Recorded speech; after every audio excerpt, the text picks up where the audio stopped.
നമസ്കാരം. ബ്രിട്ടനിലെ ജൂത സമൂഹത്തിന് മേൽ നിരീക്ഷണം നടത്തി വന്നിരുന്ന 4 പേരെ പോലീസ് അറസ്റ്റ് ചെയ്തു.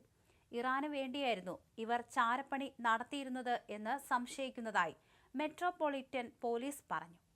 ചില പ്രദേശങ്ങളെയും ചില വ്യക്തികളെയുമായിരുന്നു ഇവർ നിരീക്ഷണ വിധേയമാക്കിയിരുന്നത്. ഒരു ഇറാനിയൻ പൗരനും ബ്രിട്ടീഷ് ഇറാനിയൻ ഇരട്ട പൗരത്വമുള്ള 3 പേരുമാണ് അറസ്റ്റിലായത്. ഇന്നലെ അതിരാവിലെ 1 മണിയോടെ വടക്കൻ ലണ്ടനിലെ ബാർനെറ്റ്, ഹാരോ എന്നിവിടങ്ങളിൽ നിന്നും ഫോർട്ട്ഫോർഡ്ഷയറിലെ വാറ്റ്ഫോർഡിൽ നിന്നുമാണ് ഇവർ പിടിയിലാകുന്നത്. ദേശീയ സുരക്ഷയുമായി ബന്ധപ്പെട്ട കുറ്റകൃത്യങ്ങൾ അന്വേഷിക്കുന്ന കൗണ്ടർ ടെററിസം പോലീസിംഗിലെ ഉദ്യോഗസ്ഥരാണ് ഇവരെ ഒരു വിദേശ രാജ്യത്തിനായി ചാരവൃത്തി നടത്തുന്നു എന്ന പേരിൽ അറസ്റ്റ് ചെയ്തത്.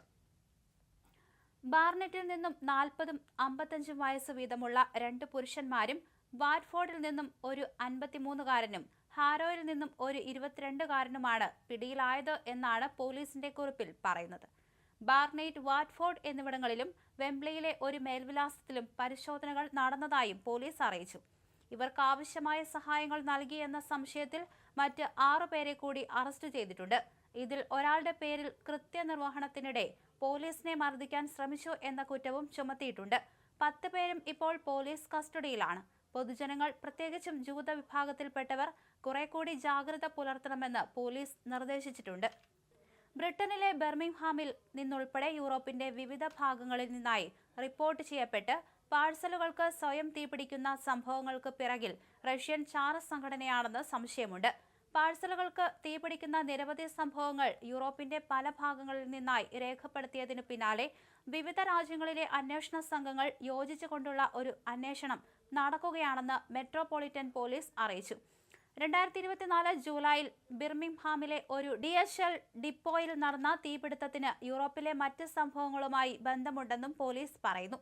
കഴിഞ്ഞ വർഷം ഒരു വിദേശ ചാര സംഘടനയ്ക്ക് വേണ്ടി പ്രവർത്തിക്കുന്നു എന്ന സംശയത്തിൽ 38 വയസ്സുള്ള ഒരു റൊമാനിയൻ പൗരനെ അറസ്റ്റ് ചെയ്തിരുന്നു. പിന്നീട് ഇയാളെ വിട്ടയച്ചെങ്കിലും ഇപ്പോഴും പോലീസിന്റെ നിരീക്ഷണ വലയത്തിലാണ് ഇയാൾ. ഇന്റലിജൻസ് ആണ് ഈ സംഭവങ്ങൾക്ക് പിറകിലെന്ന് സംശയിക്കുന്നതായാണ് ഡെപ്യൂട്ടി അസിസ്റ്റന്റ് കമ്മീഷണർ വിക്കി ഇവാൻസ് പറയുന്നത്. 2024 ലിത്വാനിയയിൽ നിന്നും ബ്രിട്ടനിലെയും പോളണ്ടിലെയും വിവിധ മേൽവിലാസങ്ങളിലേക്ക് 4 പാഴ്സലുകൾ അയച്ചിരുന്നതായി സംയുക്ത അന്വേഷണത്തിൽ കണ്ടെത്തിയിരുന്നു.